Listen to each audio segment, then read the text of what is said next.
Hello everyone, for this tutorial video I would like to show how to figure out segments of spheres by subtracting a 3D triangle or triangular prism from a sector of a sphere, which we proved in the last video.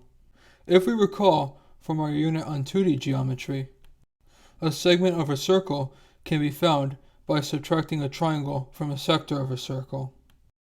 If you are very careful about where you place the base of the triangle. By similar reasoning, if we pay close attention to how a sphere is formed, we can see that we can draw a line that intersects the sphere and another line perpendicular to this intersecting line that goes toward the center of the sphere, and the perpendicular line would form the base of a triangle. And so, the two radiuses of the sector of a sphere would have to form the two legs of the triangle that are not the base.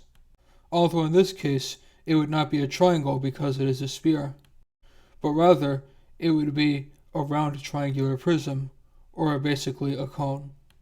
So to find the volume of the segment, we would simply subtract the volume of this portion we found from the volume of the sector of the sphere, which we deduced in the previous video.